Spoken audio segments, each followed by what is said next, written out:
नवरात्रों के दौरान आप ये वाला मंत्र करें, जिससे कि आपको धन प्राप्ति हो, सौभाग्य में वृद्धि हो। और वहीं पर यदि आप चाहते हैं कि आप विद्या में आगे जाएं, आपके बच्चे पढ़ाई लिखाई में आगे हों, तो ये अर्गला स्त्रोत से मंत्र लिया गया है, उसे आप कर सकते हैं। साथ ही दोस्तों, माँ दुर्गा के 32 नाम हैं, जो कि आगे हम आपको बताएंगे प्रैक्टिकली, आप उसे भी कर सकते हैं। नवरात्रों की शुरुआत कब से हो रही है, कब होगी समाप्त, कलश स्थापना का शुभ मुहूर्त क्या है, पूजा की विधियां क्या है, वो सभी जानकारी डिटेल में इस वीडियो में हम आपके साथ शेयर करेंगे। नमस्कार, वेलकम टू माय चैनल। मैं हूं मनीषा। दोस्तों, आज की वीडियो बहुत ही प्रमुख है। गुप्त नवरात्रों की शुरुआत कब से हो रही है और कब होगी समाप्त। चलिए वीडियो की शुरुआत करते हैं। और दोस्तों, यदि आपने अभी तक हमारे चैनल को सब्सक्राइब नहीं किया है तो प्लीज सब्सक्राइब कर लें, बेल आइकन को प्रेस करें, जिससे कि नोटिफिकेशन वीडियो का आपको सबसे पहले मिले। तो चलिए वीडियो की शुरुआत करते हैं। हम बात कर रहे हैं गुप्त नवरात्रों की। दोस्तों, पूरे वर्ष में 4 नवरात्रि आती है और 2 प्रत्यक्ष और 2 गुप्त। और ये जो गुप्त नवरात्रि होती है, साधना के लिए अति उत्तम बताई गई है, तो इसे आप ऐसे ही ना जाने दें। कुछ ना कुछ आपको जरूर करना है। स्थापना का शुभ मुहूर्त है 19 जनवरी दिन सोमवार को सुबह सवेरे 7:14 से लेकर 10:46 का समय है। इस समय आप अपने घर में कलश की स्थापना कर सकते हैं। दूसरा मुहूर्त है, जो कि अभिजीत मुहूर्त के नाम से जाना जाता है। जिनकी व्यवस्था इतनी सुबह नहीं हो सकती, वो दोपहर के समय भी कलश स्थापना कर सकते हैं, जो कि 12:11 से लेकर 12:53 का समय है। 12:53 का समय है। इसके बीच में आप कलश की स्थापना करेंगे। पूजा हम कैसे करेंगे? जैसे कि अन्य नवरात्रों में हम जिस स्थान पर माता रानी की स्थापना करनी है, वहां गंगा जल का छिड़काव करके साफ सुथरा करेंगे। एक लकड़ी की चौकी रखेंगे, लाल या पीले रंग का वस्त्र बिछाएंगे, माता दुर्गा के प्रतिमा रखेंगे। माता दुर्गा के यानी आप जब बैठ रहे हैं तो आपके लेफ्ट हैंड पर कलश और राइट हैंड पर दीपक होना चाहिए। जैसे इसमें श्री कलश लगाते हैं, तो आप श्री कलश यानी कि श्रीफल रखकर कलश लगाएंगे। कलश के अंदर कुछ विशेष चीजें डालते हैं, जैसे कि चांदी का सिक्का है, लौंग है, इलायची है, सुपारी है, हल्दी की गांठ है। कोई भी ऐसी चीज आप न डालें कि 9 दिनों में सड़न पैदा हो जाए। इसीलिए कलश स्थापना में हर बार आपको बताया जाता है कि ये चीजें हम डालेंगे। जैसे कि पुष्प ना डालें, अक्षत ना डालें, खड़ी हल्दी की गांठ डाली जाती है, जिससे कि पानी की शुद्धता बरकरार रहे। सिक्के डाले जाते हैं, तो आप देखिए तांबे, सोने, चांदी, किसी भी धातु के सिक्के डाल सकते हैं। ना हो तो साधारण सिक्का जो हमारा चलता है वो आप डाल सकते हैं। दूर्वा की घास डाली जाती है। और कहीं कहीं पर हम जल की शुद्धता हमारी अच्छी रहे, उसमें हम कपूर डालते हैं, इत्र डालते हैं, जिससे सुगंधित वातावरण बने। ये कलश की थोड़ी सी महत्वपूर्ण जानकारी थी, तो मैंने सोचा मैं आपके साथ शेयर करूं।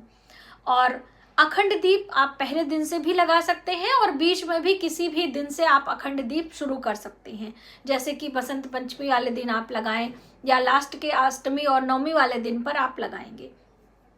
साथ ही पहले दिन की पूजा कलश स्थापना के साथ में होगी। बाकी दिन आप प्रतिदिन सुबह शाम पूजा करें, दीप लगाएं। अखंड दीप लगा रहे हैं तो अखंड दीप का दिया अलग होगा, आपके पूजा का दीपक अलग होगा और आरती का दीपक अलग होगा।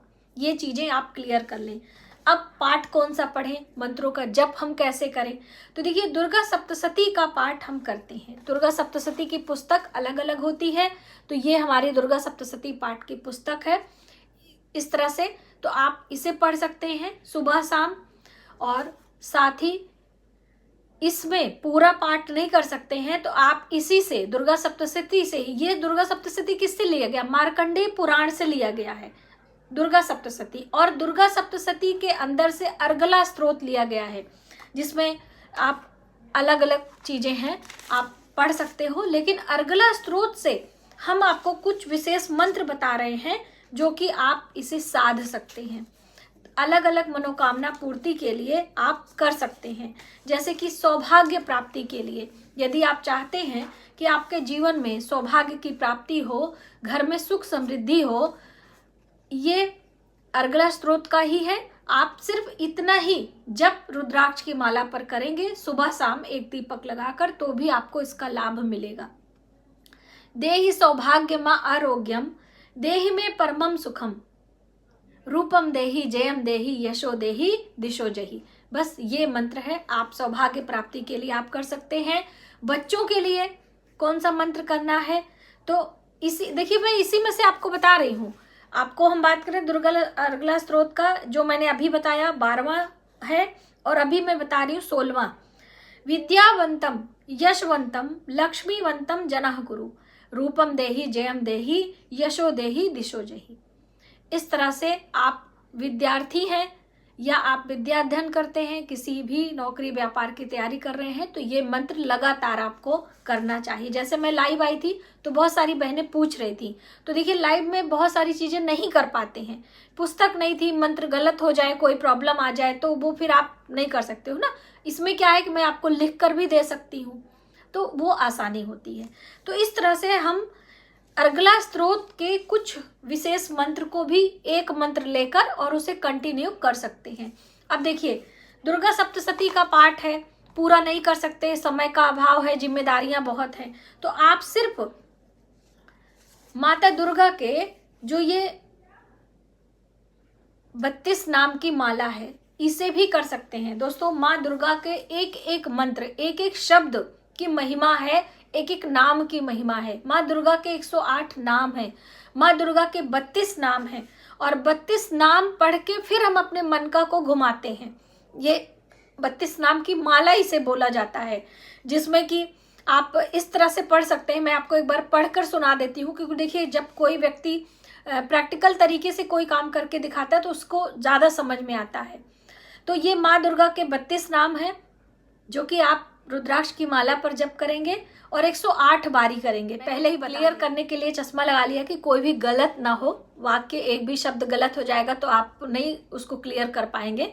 दुर्गा दुर्गार्ति शमनी, दुर्गाप निर्वाणी, दुर्ग मच्छेदनी, दुर्ग साधनी, दुर्ग नाशनी, दुर्ग दो द्वारणी, दुर्ग निहंत्री, दुर्गमा पहा, दुर्गम ज्ञानदा, दुर्ग दैत्य लोका दावनला, दुर्गमा लोका, दुर्गमार्ग स्वरूपिणी, दुर्गमार्ग प्रदा, दुर्गम विद्या, दुर्गमाशिता, दुर्गम ज्ञान संस्थान, दुर्गम ध्यान भासनी, दुर्गमोहा, दुर्गमगा, दुर्गमार्थ स्वरूपिणी, दुर्गमासुर सहंत्री, दुर्गमा युद्ध धारणी, दुर्गमांगी, दुर्गमता, दुर्गम्या, दुर्गमेश्वरी, दुर्ग भीमा, दुर्ग भामा, दुर्गभा, दुर्ग धारणी, नावाम लिंबा यस्त दुर्गया मम मानवा पठेत भविष्य न संसते। यानी कि आपको भविष्य की चिंता करने की जरूरत नहीं है। जो व्यक्ति श्रद्धा पूर्ण भाव से इस माँ दुर्गा के 32 नामों को जप करता है 108 बारी, ऐसा ये इसमें भगवान शिव माता पार्वती से कहते हैं। तो आप इसे पढ़ सकते हैं और नवरात्रों के दिनों में इसका जप कर सकते हैं, या फिर माँ दुर्गा के 99 मंत्र हैं। और दोस्तों आप बिना व्रत किए हुए भी इस पाठ को कर सकते हैं। रसोई घर में प्याज लहसुन आदि बनता है, आप ऑफिस जाते हो, कुछ भी चिंता करने की जरूरत नहीं है। और दुर्गा सप्तशती पाठ करने का नियम हमारे चैनल पर है। आप कवच, कीलक, अर्गला ये सब पढ़ेंगे हर दिन, तब आपको इसका पुण्य फल प्राप्त होगा। जैसा कि एक ही दिन में ये पाठ करने की सलाह दी जाती है, लेकिन लोग अपने सुविधा अनुसार उसे अलग अलग अध्यायों में बांटकर करते हैं। उसकी भी जानकारी चैनल पर ऑलरेडी है, तो आप उसे भी देख सकते हैं। दुर्गा जी का जो सिद्ध कुंजिका स्त्रोत है वो भी मैं आपको दिखाना चाहूंगी, क्योंकि बहुत सारे लोग पूरा सप्तशती का पाठ नहीं कर सकते हैं। तो सिद्ध कुंजिका स्त्रोत, तो ये है सिद्ध कुंजिका स्त्रोत का पाठ। ये हमारी एक छोटी सी पुस्तक है जिसमें अलग से दिया गया है कवच, कीलक, अर्गला, और ये सिद्ध कुंजिका स्त्रोत है। दुर्गा स्त्रोतम भी है इसमें, तो ये भी आप कर सकते हो। ये भी बहुत ही प्रभावकारी होता है। हम कोई भी काम नियम संयम से और पूरे लगन से करते हैं तो उसका प्रतिफल हमें जरूर मिलता है। माता दुर्गा के ही स्वरूपों के अलग अलग की पूजा की जाती है, तो आप सिर्फ माता दुर्गा की जो शेर की सवारी है उसकी प्रतिमा रखकर लाल पुष्प हर दिन चढ़ाएं। माता दुर्गा के 9 स्वरूपों को एक ही भोग आप लगा सकते हो। कोई भी मौसमी फल है, पंचमेवे का भोग है, पंचामृत का भोग है, हर दिन आप लगा सकते हैं। जैसे कि 9 अलग अलग दिनों में 9 प्रकार के भोग, 9 रंग के वस्त्र, ये सारी चीजें करने की जरूरत नहीं है। आप सिर्फ मंत्रों को साधें, उस पे ज्यादा ध्यान दें। और एक खास बात चलते चलते, आपको अपने मंत्र जो आप इस समय नवरात्रों में साध रहे हैं उसे पहले से किसी को ना बताएं। आप अपने मन में विचार करें, अपने आवश्यकता अनुसार मंत्रों का चयन करें और उसे ही 9 दिनों में पूरा कंप्लीट करें। देखेंगे आपकी कोई भी मनोकामना हो वो पूर्ण होगी ही होगी। तो मुझे उम्मीद है कि ये वीडियो आपके लिए काफ़ी हेल्पफुल होगी। और कलश स्थापना शुभ मुहूर्त में करते हुए या फिर आप शुभ मुहूर्त में पूजा उपासना शुरू कर सकते हो। कलश स्थापना, जवारे लगाना या अखंड दीप के बिना भी आप पूजा कर सकते हो। इसे हम बार बार रिपीट करते हैं कि बहुत सारे लोगों को संशय होता है।